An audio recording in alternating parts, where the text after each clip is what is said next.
मैं doctor Deepak Singh, allied science specialist. आज हम एक टॉपिक डील कर रहे हैं जो बहुत ही इंपॉर्टेंट टॉपिक है, जिसका कि बहुत जगह इसका रिएक्शन पता समझ में आता नहीं है। ये बहुत सारे डिजीज हम लोग जो पढ़ते हैं, हर डिजीज में लगभग कॉज आता है जेनेटिक कॉजेज। जैसे हम जानते हैं बहुत सारे डिजीज में, जैसे physical cause, chemical cause, biological cause, bacteria, virus, parasite, immunological causes, या फिर न्यूट्रिशनल फैक्टर्स, हीमोडायनामिक फैक्टर्स। तो ऐसे बहुत सारे कॉज मिलते हैं डिजीज के, लेकिन एक कॉज जो बहुत अधिकांश डिजीज मिलता है वो है जेनेटिक कॉजेज। अब तो हम लोग ये देखना चाहते हैं कि जेनेटिक डिजीज होता क्या है। इसके बारे में हमको समझने के लिए थोड़ा सा हमें बैक समझना पड़ेगा। हम लोग आज जो है जेनेटिक डिजीज का इंट्रोडक्शन देख रहे हैं। हम लोग इसके बाद वाला वीडियो में हम लोग हर एक एक डिजीज के बारे में हम लोग जिक्र करेंगे विस्तृत रूप में। आज ये देखना चाहते हैं कि आखिर ये होता क्या है और कैसे होता है डिजीज।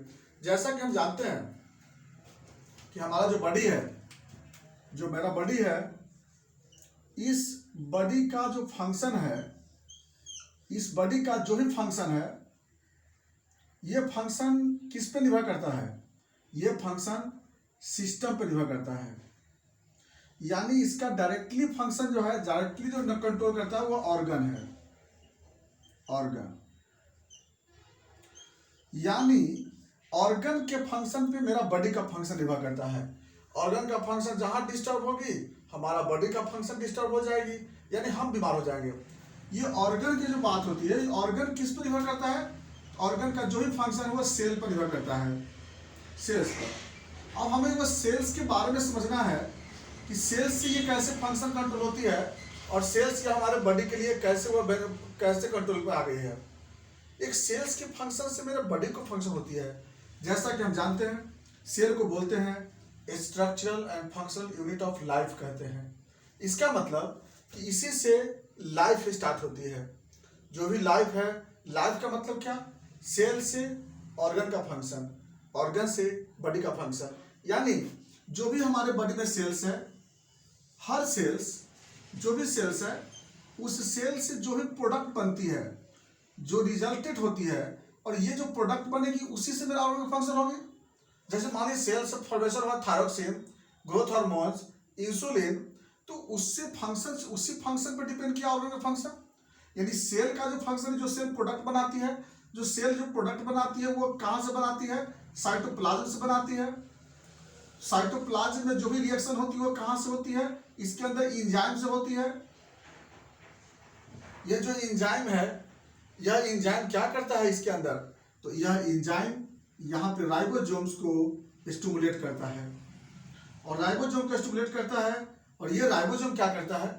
यह एंजाइम बनवाता है, प्रोटीन तैयार करवाता है ये राइबोसोम, और इसी एंजाइम से फंक्शन होता है। राइबोसोम को कंट्रोल कौन करता है?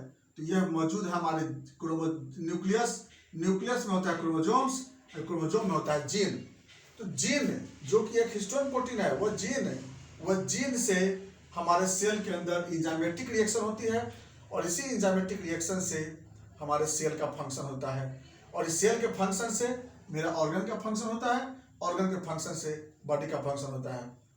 तो यानी अगर ये जीन की चीजें अगर हो गई, जीन में जहां दिक्कत हो गई, इसी कारण से जहां जीन में चेंज होगी, अब बात अगर जीन चेंज की बात हो रही है, जीन चेंज, जीन में चेंजेस जहां होगी उसकी वजह से हमारा सेल का चेंज होगी। सेल के अंदर जो रिएक्शन होगी वह चेंज हो जाएगी। सेल के अंदर रिएक्शन जब चेंज होगी तो सेल का फंक्शन चेंज होगा। सेल का फंक्शन चेंज होगा, ऑर्गन का फंक्शन चेंज होगा, ऑर्गन का फंक्शन चेंज होगा, पूरे बॉडी फंक्शन चेंज हो जाएगी, और बॉडी में डेवलप होगी डिजॉर्डर्स। ये डेवलप हो जाएगी बॉडी में डिजीज। अब जो बात आती है यहाँ पे कि ये जो चेंजेस क्या से चेंज होती है, तो इसमें जो चेंजेस होती है दो तरह का चेंज होती है। एक होता है क्वालिटी चेंज, क्वालिटी चेंज, दूसरा क्वांटिटी चेंज। क्वांटिटी चेंज यानी कि इस जीन में यहाँ पर दो तरह का चेंज देखने को मिलता है, उसकी वजह से आपका जेनेटिक डिजीज होती है। एक है क्वालिटी चेंज, दूसरा है क्वांटिटी चेंज।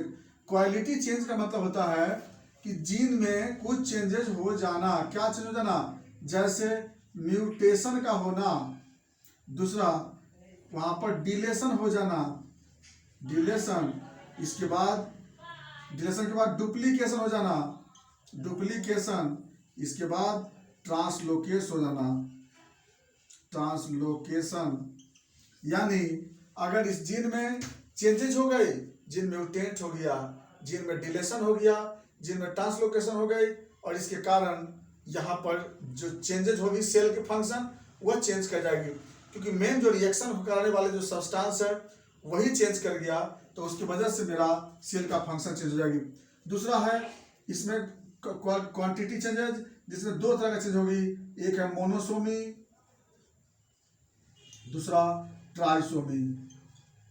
मतलब या तो जो क्रोमोसोम्स होती है उस क्रोमोसोम में या तो मोनोसोमी डेवलप करता है या फिर ट्राइसोमी डेवलप करता है, और इसकी वजह से यहाँ डेवलप हो जाएंगे डिजॉर्डर्स, जिसकी वजह से अब कई डिजॉर्डर्स होंगे। तो ये जो बात हो जाती है मेरे पास कि जेनेटिक डिजीज के जीन में क्वालिटी चेंजेज और जीन का क्वांटिटी चेंजेस के कारण कई तरह का डिजॉर्डर डेवलप करेगी। अब ये जो कंडीशन आती है, अगर ये जीन अगर by the way parent to parent, parent to fetus, फिर parent to fetus, parent to fetus, अगर ये सफर होगा तब इसको हम हेरेडिटरी डिजीज कहेंगे। याद रखेंगे, अगर ये जीन का गड़बड़ी, जीन चेंजेस अगर जनरेशन टू जनरेशन अगर होती है तो उस कंडीशन को हम लोग हेरेडिटरी डिजीज बोलेंगे। अदरवाइज अगर वो पेरेंट से फीटस में अगर नहीं जाता है तो उस तरह के कंडीशन को हम लोग non genetical, non hereditary genetical disease बोलते हैं। जेनेटिक डिजीज है लेकिन हेरिडिटरी नहीं है। हेरिडिटरी डिजीज का बोलते हैं कि जब वह जीन चेंजेस, वह जीन्स का चेंजेस वह जनरेशन टू जनरेशन जब होती है तब उसको हेरिडिटरी डिजीज बोलते हैं, और अगर ये चेंज नहीं होती है तो उसको हम लोग नॉन हेरिडिटरी जेनेटिक डिजीज बोलते हैं। तो इस तरह से दो तरह का जेनेटिक डिजीज हमें मिलता है। एक मिलता है जो कि हेरिडिटरी आता है, इनहेरिटेंट आता है, वह पेरेंट टू पेरेंट वह सफ़र करते रहता है और वह जनरेशन टू जनरेशन में सफ़र होता है। लेकिन वैसा जेनेटिक डिजीज जो कि वह एक्वायर्ड में होता है, पेरेंट में नहीं था, इस तरह के कंडीशन को लोग बोलते हैं नॉन हेरिडिटरी जेनेटिक डिजीज। अब चलो बात चलते हैं हम लोग कि यह बात वो पेरेंट से भी मिल सकता है और ये नॉन हेरिडिटरी भी हो सकती है, एक्वायर्ड भी हो सकती है। अब ये कैसे डेवलप कर जाता है इसके बारे में देखते हैं, फिर हम लोग वन बाय वन करके हम लोग आगे चलते हैं, जिसमें कि बहुत सारे जेनेटिक डिजीज हमको मिलेंगे, जैसे sickle cell disease, thalassemia, spherocytosis, G6PD deficiency, इस तरह से इधर Klinefelter syndromes, Turner syndromes, Down syndromes, Edward syndrome, Patau syndromes, ऐसे ऐसे बहुत सारे डिजीज हैं जो हमें मिलता है इस जेनेटिक डिजीज में, चाहे वो चेंज होने से या मोनोसोमी से या फिर ट्राइसोमी से। अब लोग देखते हैं कि इसकी गड़बड़ी कैसे हो जाती है, संभावित कहाँ पे होती है चेंज होने की। तो इसका चेंज होने का दिक्कत हम जानते हैं जब गैमिट बनता है, गैमिट बनते समय ही यह हो सकती है। जैसे कि हम जानते हैं जो भी गैमिट बनती है, गैमिट में जैसे स्पर्म और ओवा, जैसा हम जानते हैं कि यह जो आपका जर्म सेल है, जर्म सेल्स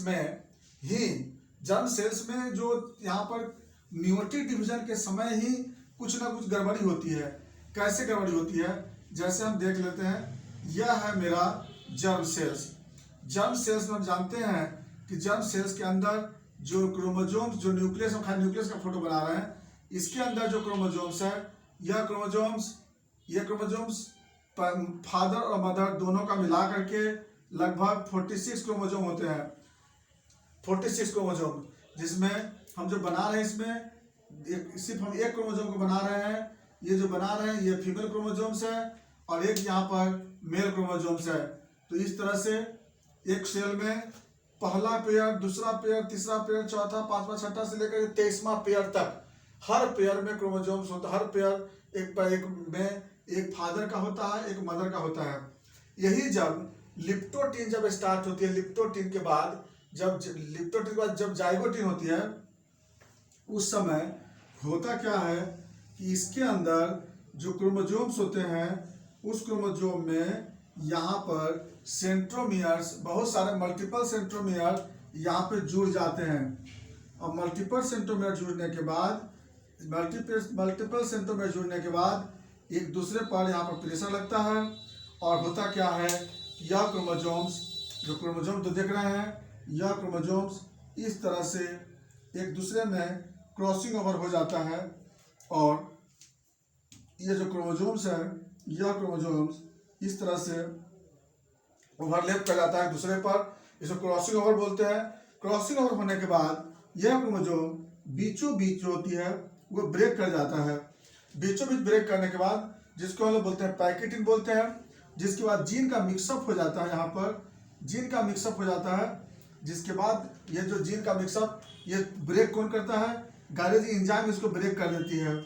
और जिसके बाद यहाँ पर जीन का मिक्सअप हो जाता है, कुछ जीन जो होती है वो इधर चली आती है, कुछ जीन जो होता है वो इधर चला आया। इसके बाद फिर अगला स्टेज होती है डिप्लोटिन होती है। डिप्लोटिन में ये जो मिक्सअप जीन क्रोमोसोम्स है वह एक दूसरे से सेपरेट होता है और सेपरेट होने के बाद एक समय ऐसा होगा, एक समय ऐसा होता है कि जो सेल जो बनेंगे यहाँ पर, जो क्रोमोसोम्स होंगे यहाँ पर, वह क्रोमोसोम्स आपस में डिवाइड होंगे। यहाँ पर इस तरह से पहला क्रोमोसोम्स, यहाँ पहला क्रोमोसोम इधर आ जाएगी, दूसरा क्रोमोसोम्स इधर आ जाएगी, तीसरा क्रोमोसोम्स, यानी यहाँ पर क्या होते हैं, मिक्स होने के बाद एक दूसरे से सेपरेट होने लगता है, पहला पहले के साथ। अब इसी में क्या होती है, हो सकता है कि एक सेट क्रोमोसोम इधर का इधर रह गया, जहाँ 23 और 23 होना चाहिए था, एक तरफ 24 हो जाएगी और एक तरफ 22 हो जाएगी। तो एक तरफ 22, एक तरफ 24, यानी इसी तरह से क्या हो जाएगी, एक तरफ क्रोमोसोम की कमी हो गई तो मोनोसोमी हो जाएगा, एक तरफ क्रोमोसोम ज्यादा हो जाएगा तो ट्राइसोमी हो जाएगी। इस तरह से क्या हो जाएगी कि क्रोमोसोम्स का में चेंजेस आ सकती है। दूसरा जो चेंजेस होता है कि क्रॉसिंग ओवर के समय में, जो क्रॉसिंग ओवर होता है इसमें भी कुछ सेट क्रोमोसोम्स, सेट जो कुछ पार्ट ही क्रोमोसोम्स का वह गायब हो सकता है, कुछ जीन सहित वहां पर क्रोमोसोम का सेट वहां पे अब्सेंट हो सकता है। तो इसके कारण जो होती है वह आपका जीन में अबनॉर्मलिटी आ गई, जीन वहां पर ट्रांसलोकेट कर रही है, जीन मतलब यहाँ पर ही कहीं ना कहीं दिक्कत होती है, जीन में चेंजेस होती है, कोई ना कोई ऐसा कंडीशन होती है, या तो फिर सेपरेशन में दिक्कत हो जाती है क्रोमोसोम का, या फिर वहाँ क्रॉसिंग ओवर में प्रॉब्लम हो जाती है, और ये इसकी वजह से जीन में जांच चेंज हो गई, सेल के बॉडी बनने में, ऑर्गन बनने में यहाँ पर दिक्कत हो जाती है। तो इस तरह से हम लोग देखते हैं कि जो जीन है वो चेंज हो गई। दूसरा जो जीन जो चेंज होती है उसमें क्या होता है कि इसी जगह मिक्सअप के समय जो जिस जीन का आदान प्रदान होती है, वहाँ जीन के जिस समय यहाँ पर क्रोमोसोम यहाँ पर मिक्स हो रही है, वहाँ पर इसी समय किसी रेडिएशन के कारण, किसी केमिकल के कारण इसमें जीन के प्रोटीन में चेंज हो जाती है। तो यहाँ पर जो जीन म्यूटेशन का जो कारण है उसमें क्या हो सकता है, कोई केमिकल, कोई रेडिएशन इसमें क्या करता है, इसको कन्वर्ट कर देता है और इसके कारण जो होती है वो जीन चेंज कर जाता है। तो मेनली इसी सब कारण से जेनेटिक डिजीज होने का खतरा होता है और जेनेटिक डिजीज होता भी है। और हम लोग इसमें देखेंगे बहुत सारे डिजीज देखेंगे हम लोग अरवाई कर करके, जेनेटिक डिजीज ऐसे ही डेवलप करती है। हम लोग देखेंगे इसमें कैसे एक मोनोसोमी टर्नर सिंड्रोम में किस तरह से वहाँ पर क्रोमोसोम की कमी होने से डिजीज डेवलप होती है, और वही हम लोग देखेंगे डाउन सिंड्रोम में 21वें नंबर क्रोमोसोम का कैसे वहाँ पर क्रोमोसोम बढ़ जाने से डिजीज होती है। वही देखेंगे जीन के डिसलोकेशन से सिकल सेल डिजीज कैसे हो जाता है, कैसे वह प्रोटीन का सिंथेसिस में अबनॉर्मलिटी कर देती है। थैलेसीमिया में उसी तरह से देखेंगे। तो अलग अलग हम लोग डिजीज में देखेंगे हम लोग किस तरह से एक जेनेटिक डिजीज को डेवलप करते हैं। दूसरा चीज, एक चीज और बात है, जेनेटिक डिजीज जरूरी नहीं है कि हर बाय बर्थ होता है। जेनेटिक डिजीज होती है बाय बर्थ भी हो सकता है, बर्थ के कुछ साल भी हो सकता है, एडल्ट एज में भी हो सकता है। इसकी कोई गारंटी नहीं है कि जेनेटिक डिजीज कब हो सकता है। कंजेनाइटल डिजीज बाय बर्थ होता है, लेकिन जेनेटिक डिजीज की कोई गारंटी नहीं है, कभी भी हो सकता है। दूसरी बात है, एक्स जो भी जेनेटिक डिजीज होती है उसमें मैक्सिमम एक्स लिंक डिजीज होती है, इसलिए फीमेल जो होती है वो कैरियर होती है, मेल जो होता है वो सफर होता है। तो जनरली याद रखना है कि जेनेटिक डिजीज में ये सब कंडीशन बहुत मिलेंगे हमको कॉमन चीज़। और इसके बाद हम लोग नेक्स्ट डिजीज के बारे में हम लोग डिजीज के बारे में लोग अनवाइज करके देखते हैं। नेक्स्ट वीडियो में चलते हैं। थैंक्स।